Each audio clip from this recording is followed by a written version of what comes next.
താമര നന്നായി പൂവിടാൻ പ്രധാനമായും ശ്രദ്ധിക്കേണ്ട ചില കാര്യങ്ങളുണ്ട്. അത് ഏതൊക്കെയാണെന്ന് നോക്കാം. ഒന്നാമതായി ആവശ്യത്തിന് സൂര്യപ്രകാശം വേണം. താമരച്ചെടിക്ക് ദിവസവും കുറഞ്ഞത് 6 മുതൽ 8 മണിക്കൂർ വരെ നേരിട്ടുള്ള സൂര്യപ്രകാശം ലഭിക്കണം. തണലത്താണ് ഇരിക്കുന്നതെങ്കിൽ ചെടി വളരുമെങ്കിലും പൂക്കൾ ഉണ്ടാവില്ല. താമരയ്ക്ക് വളരെയധികം പോഷകങ്ങൾ ആവശ്യമാണ്. NPK 19-19-19 ചെറിയ പേപ്പറിൽ പൊതിഞ്ഞ് മണ്ണിലേക്ക് താഴ്ത്തി വെച്ച് കൊടുക്കാം. പിന്നെ ബോൺ മീൽ കൊടുക്കുന്നത് പൂക്കൾ ഉണ്ടാകാൻ സഹായിക്കും. ചെടി നട്ട് ഇലകൾ വന്നതിന് ശേഷം മാത്രമേ വളം നൽകാൻ പാടുള്ളൂ. സാധാരണയായി മാസത്തിൽ ഒരിക്കൽ വളം നൽകുന്നതാണ് നല്ലത്. താമര വളർത്തുന്ന പാത്രത്തിന് നല്ല വലുപ്പവും ആഴവും ഉണ്ടായിരിക്കണം.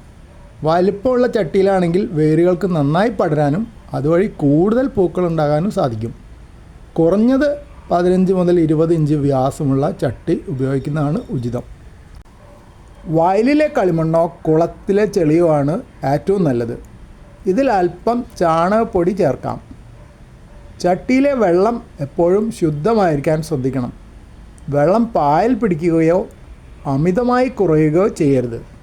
ഉണങ്ങിയതോ ചീഞ്ഞതൊക്കെ ആയുള്ള ഇലകൾ ഉണ്ടെങ്കിൽ കൃത്യസമയത്ത് മുറിച്ച് മാറ്റണം. അത് ചെടിയുടെ ഊർജം പുതിയ മൊട്ടുകൾ ഉണ്ടാക്കാൻ സഹായിക്കും.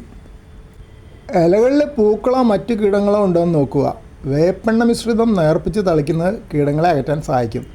എൻ്റെ ഈ താമരയ്ക്ക് ഒരു പറ്റി ഒരു മൊട്ടുണ്ടായി. അത്യാവശ്യം തിരക്കില്ലാത്ത മൊട്ടായിരുന്നു. ആ മൊട്ട് ആദ്യം കണ്ടില്ല, മുഴുവൻ കീടങ്ങൾ പറ്റിപ്പിടിച്ചിരിക്കുന്നതുകൊണ്ട് കറുത്ത നിറത്തിലായിരുന്നു. അതൊക്കെ സ്പ്രേ ചെയ്ത് കളഞ്ഞപ്പോഴാണ് പൂമൊട്ട് കാണാൻ തന്നെ ശരിക്കും പറ്റിയത്. പക്ഷേ എന്തുണ്ടായി, മുഴുവൻ കീടങ്ങൾ പോയില്ലായിരുന്നു. കുറച്ച് ദിവസം കഴിഞ്ഞപ്പോൾ ആ പൂമൊട്ട് വാടിപ്പോയി. പിന്നെ ഒരു പ്രധാന കാര്യം, താമര വിത്ത് മുളപ്പിച്ചിട്ടാണ് താമര ചെടി ഉണ്ടാക്കിയത്. ഞാൻ മുമ്പ് അങ്ങനെ ശ്രമിച്ചിട്ടുണ്ടായിരുന്നു. പക്ഷേ അത്ര സക്സസ് ആയില്ല. കുറച്ച് കാലമൊക്കെ വളർന്ന വാടിപ്പോയി. അപ്പോൾ അങ്ങനത്തതാണെങ്കിൽ ഒരു വർഷമെങ്കിലും എടുക്കും പൂടാൻ. എന്നാൽ ട്യൂബർ, അതിൻ്റെ അടിയിലുള്ള കിഴങ്ങ് പോലെയുള്ളത് വെച്ചിട്ടുണ്ടാക്കിയതാണെങ്കിൽ കുറച്ചുകൂടെ വേഗം പൂക്കൾ ലഭിക്കും. ഈ ചെടി ഞാൻ ഇപ്പോൾ കാണുന്ന ചെടി നഴ്സറിയിൽ നിന്ന് വാങ്ങിച്ചതാണ്.